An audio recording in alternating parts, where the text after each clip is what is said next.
Today we'll be working on solving rational equations. So through yesterday's discovery, we saw that a rational equation has a shape that is not continuous. So say I was to just sketch a little graph of 1 over x plus 2.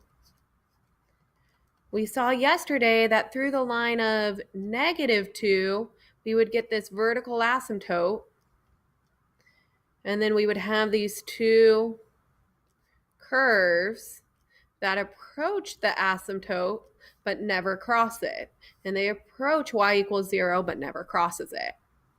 And so that's going to be important to keep in mind as we solve rational equations today. So our goal is to see what methods there are for solving rational equations. And we're going to solve simple rational equations. More complicated ones will be saved for using with technology. And we're going to give examples showing how extraneous solutions may arise. So that has to deal with these vertical asymptotes. We will not be doing the explore because graphing is not one of the things that you're required to do by hand. So we're going to go ahead and go on to explain one. So we're going to be solving rational equations algebraically. Now, rational equations can be solved algebraically if you multiply through by the LCD. LCD is the least common denominator.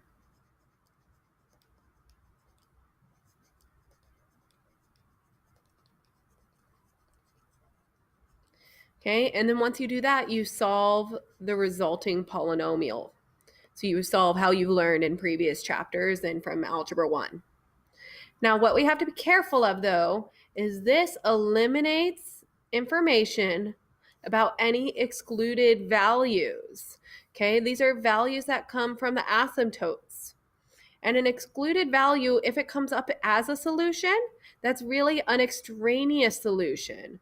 We refer to that as an extraneous solution. It's an extra solution that doesn't really solve the problem. Okay, so just like in real life, sometimes we can come up to solutions to a problem that won't really solve it. It will actually make the situation worse, so we know we're not going to do it. Those are extraneous solutions. If we find a solution that if we tried to plug it back in our equation, it would make the equation worse, that's an extraneous solution. So these are going to be the values that are when our denominators are equal to 0. Remember, we cannot divide by 0. So the steps you're going to take to solve. Step 1, find any excluded values. Find any excluded values, and you find them by setting the denominator equal to 0.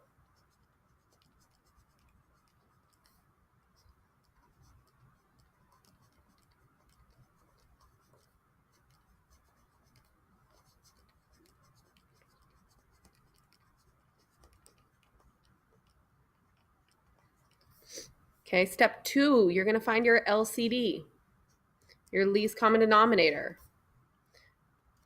So we're going to find our LCD, our least common denominator. And this is going to go back to your favorite thing. My hint on how to do this is factoring. Find your factors. Okay, find your factors. Okay, step 3, multiply every term by the LCD.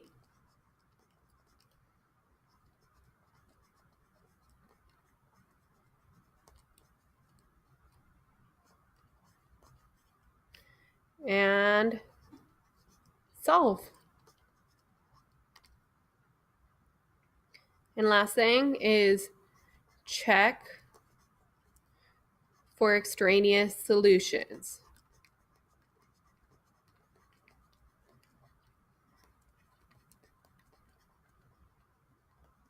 All right, so be checking that you're doing all 4 of these things on every problem. So example A, we'll go through with the books work. Example B, we'll fill in the blanks, and then we'll do the example below that. And I'll do a couple problems from the extra practice section.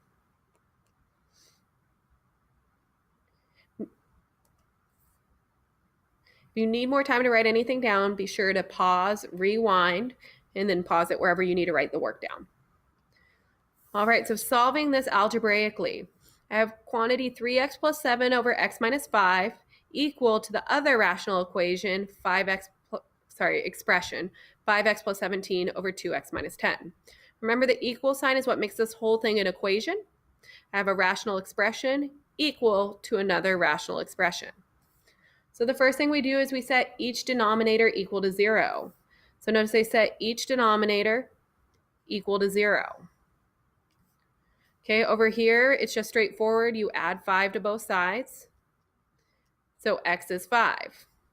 On this side, you add 10 to both sides. So 2x equals 10.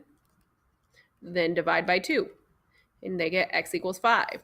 And so how I want you to actually write this on your paper is once you get x equals 5, this is an excluded value. Since it is excluded, please write it on your paper as x cannot equal 5. Okay, that way you're identifying that x can never equal that value. So please write on your paper as x not equal to 5. We find the LCD by looking at all our factors.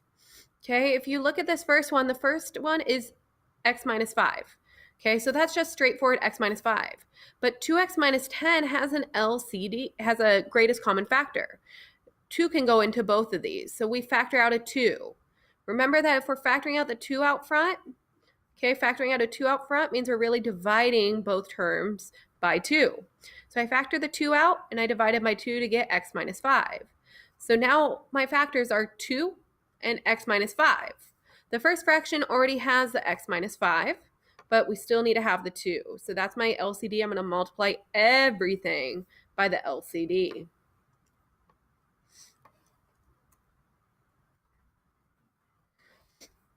So we multiply every term by the LCD. In this case, it just ends up being each side of the equation. Since there's an x minus 5 in the numerator and denominator, they cancel out. Since there is a 2 times x minus 5 in the numerator and denominator, they both cancel out with each other. They divide out to be 1. So that leaves me with 3x plus 7 times 2. Notice that the top of my fraction is actually a quantity that goes in parentheses. Okay, so a fraction groups together, so that's a quantity in parentheses. So this 2 will distribute to get 6x plus 14. And then on the right here, we have 5x plus 17. Since this is linear, whenever you have a linear equation, you get all your variables to one side and your constants to the other. So we subtract 5x to get 6x minus 5x is 1x. I only change the sign if I'm crossing the equal. Now that I have x plus 14 equals 17, I subtract 14 and x equals 3. I now need to check to see if 3 was an excluded value. So I go back to the top of my problem and look at my x not equal. It said x not equal to 5. It said nothing about 3. Since 3 is not an excluded value, that means it's okay. That is my solution. 3 is my solution. So the solution to this equation is 3. And we'll do some modeling problems with this on Monday to see where this can be applied.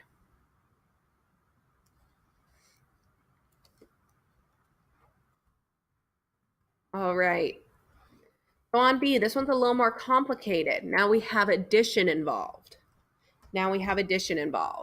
So the first thing I want to do is identify any excluded values. And so my denominator, x minus 7, or that equals 0, that will be an excluded value. And you can look at this denominator, but will 2 ever equal 0? Can 2 equal 0? Well, 2 can never equal 0. So that's not going to give me any excluded value. So if I look at x minus 7 equals 0, that happens when x equals positive 7. So my excluded value is 7. And I want you to write this on your paper as x not equal to 7, because x cannot equal 7. And so I want to go up here and look at what factors I have. Okay? In the factors I have up here, I see an x minus 7. I see a 2. In this denominator, I have an x minus 7. Well, I only need to take one of one of each. Okay, since it's not x minus 7 squared anywhere, I just need one x minus 7. So I'm going to need a 2 times x minus 7. Okay, so I take one of each unique factor. One of each unique factor creates my LCD. So now I'm going to multiply everything by my LCD. Multiply everything in my equation by the LCD.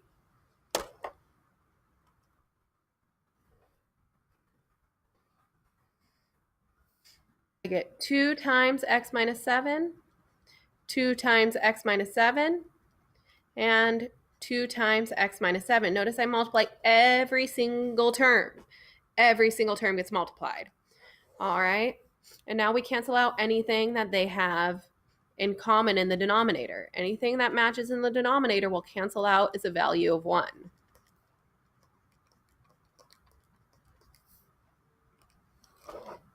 So here, x minus 7 cancels out. On this one, 2 cancels out. And on the last one, x minus 7 cancels out. So on the first one, I have quantity 2x minus 9 times 2. I have x times quantity x minus 7. I have 5 times 2. So now I'm going to distribute, and I get 4x minus 18. And I get x squared minus 7x.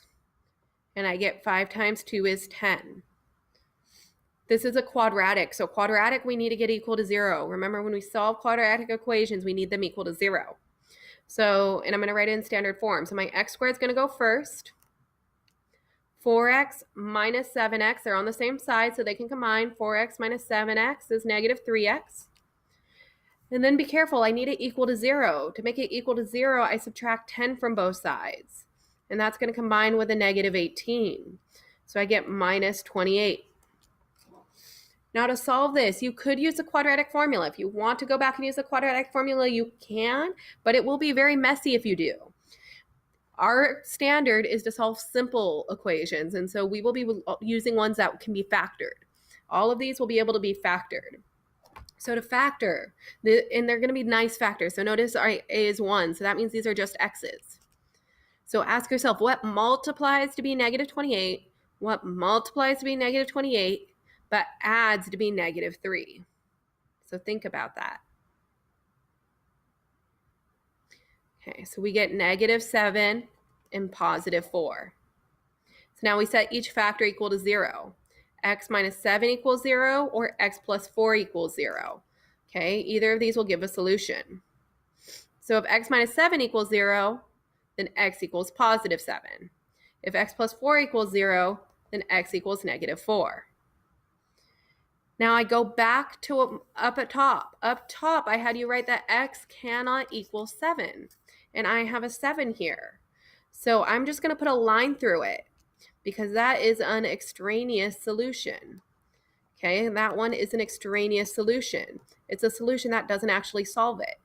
But x equals negative 4, that's okay. Okay, that's okay. So x equals 7 is extraneous because it's an excluded value. So the only actual solution was negative 4. So that's the one I'm going to circle. Let's look at a graph of this to see why this happens. All right. So this is a graph of the left side of my equation. So notice it does some really interesting things because of the rational equations and the addition. And its asymptote was through positive 7 because 7 makes the denominator 0. So notice the graph is approaching 7, but it never touches. All right, and then I'm going to graph 5 times x minus 7. Notice 5 times x minus 7 is approaching the same line. And so that's what's happening. When we multiply through, it's recognizing that they share this vertical asymptote in common. It's recognizing that they share the vertical asymptote in common. But by multiplying, it doesn't recognize that it's a vertical asymptote. It thinks it's an actual point on the graph. But it goes, so that's where we have to remember that that was that vertical asymptote, and nothing on a vertical asymptote can be a solution. But over here, you look over here on towards the left of my graph, you can see the two lines intersecting. Where two lines intersect, that's the solution to the graph. Now, as you go further out, it may look like they're touching, but if you zoom in closer, you'll actually see they're really close to each other. They're really close to each other, but they're never actually touching. They're never actually touching. So the only time that they intersect was down at, sorry. The only time they intersect was back over here at -4. So there they intersect, and anywhere else, they are not. They're getting really close. They're approaching each other, but they're never touching. All right. Okay, let's go on to the next problem.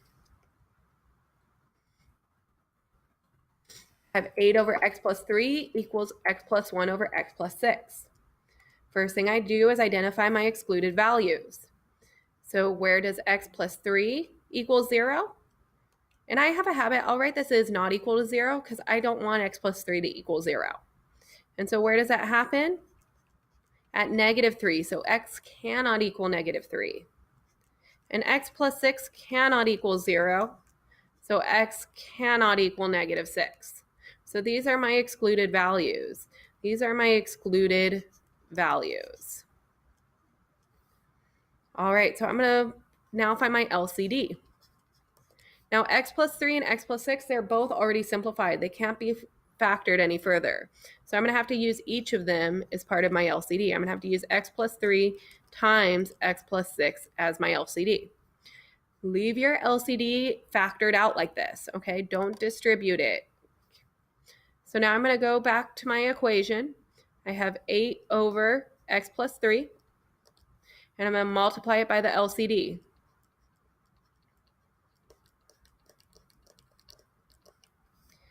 And then that equals x plus 1 over x plus 6. I'm going to multiply that by the LCD.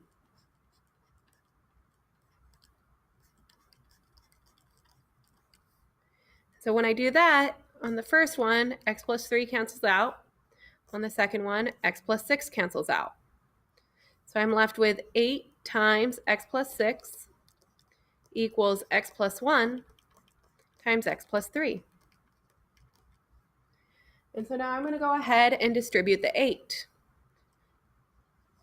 So I get 8x plus 48 equals x squared plus 3x plus 1x plus 3. I want to get all my terms to one side. So first thing I'm going to do is combine my like terms, and then I'm going to work on getting all my terms to one side. Okay, since this is quadratic, I need to get all my terms on one side. All right, so I'm going to move everything to the side with a positive x squared. So I'm going to subtract 8x and 48 to get them to the other side. And so on the left side, it doesn't disappear. The left side doesn't disappear. It becomes 0. And I get equals x squared minus 4x minus 45. So now I ask myself, what multiplies to be -45 and adds to be -4? What multiplies to be -45 and adds to be -4? You should have got a -9 and +5. And so each factor needs to be equal to 0. Zero product property tells me to put each factor equal to 0. And so x could equal +9 or x could equal -5. All right, so now I go back and check my excluded values. Does 9 match either of these? No, so it is a solution. Does -5 match either of these? No, so it is a solution. So this time we had 2 solutions. There are 2 solutions, 9 and -5. Let's go back to the graph. Let's go back to a graph of these and see why this happens. So 8 over x plus 3 looks like this. And there's its vertical asymptote. Its vertical asymptote is through -3. X plus 1 over x plus 6 looks like this, and it has a vertical asymptote through -6. So we can see right here, we can see pretty easily where they intersect at that value. And then you can also see over here where they touch at 9. So the two places where they intersect are -5 and 9. And so those are my solutions because that's where the two graphs overlap. Okay. As you zoom out, you can see like over here, they're approaching 0, but they are never touching. Here, they can never cross their asymptotes. Here, they already crossed over and they're actually working themselves further apart over time. So we definitely get far more interesting graphs as we get into rational equations. So your homework tonight is going to be 3 through 8 in the extra practice section, but I'm going to go ahead and do a couple of those with you. So it's going to start on page 459, 3 through 8, but I'm going to go ahead and do number 6 with you. All right. So number 6 I want to do with you because I want you to notice that now I have a quadratic in the denominator. I now have a quadratic in the denominator. So that means I'm going to have to actually figure out what its factors are. To figure out any excluded values, I need to know its factors. And to figure out the LCD, I need to know its factors. So I need to rewrite my equation to be fully factored.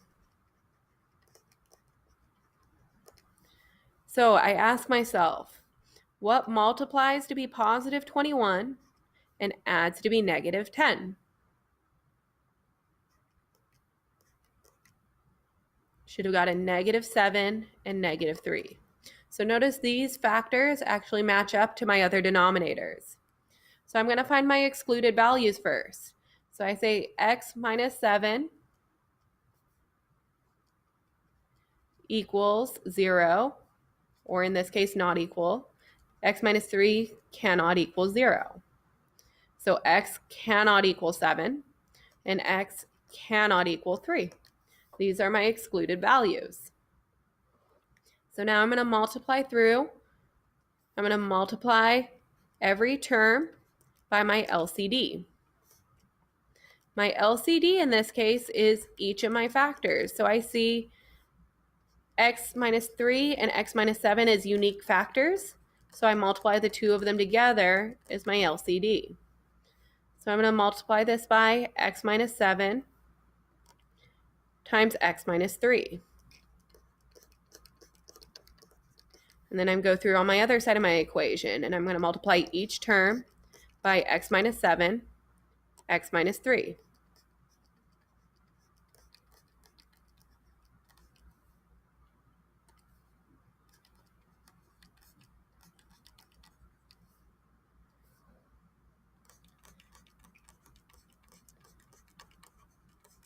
All right, so now I'm going to cancel out any like terms. So on this one, the x minus 7 cancels and the x minus 3. This one, the x minus 7 cancels. This one, the x minus 3 cancels. So I get x squared minus 29 equals 6 quantity x minus 3 plus 5 quantity x minus 7. And so now I'm going to go ahead and do some distributing. So x squared minus 29 equals 6x minus 18 plus 5x minus 35. I want to combine my like terms, and then I'll work on getting everything to one side. When it's a quadratic, move everything to one side. 6x plus 5x is 11x. Negative 18 minus 35 is negative 53. I'm going to move everything to the side with a positive x squared. So I'm going to move my 11x and my 53 to the other side. Notice there's no x term on the left side, so that negative 11x will just go by itself in the standard form. So I get x squared minus 11x, and that will be plus 24 equals 0. So now what multiplies to be positive 24 and add to be negative 11? What two numbers multiply to be 24, but add to be negative 11?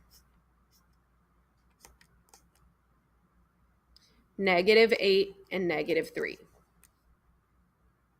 So then if I solve each of these, I get x minus 8 equals 0 and x minus 3 equals 0. So x could equal 8 or x could equal 3. Don't forget to check for excluded values. So I look back at the beginning. Is 8 one of these? No, so it is a solution. Is 3 one of these? Right there. So I put one line through it to show that I recognized it as a solution, but it's an extraneous one. So I cross it out. So my only solution is 8 because 3 fell on the asymptote. Keep in mind that it is possible for there to be no solution. Please keep in mind it is possible for both of them to end up being extraneous solutions. So go ahead and you're going to be finishing 3 through 8. You're going to be finishing 3 through 8.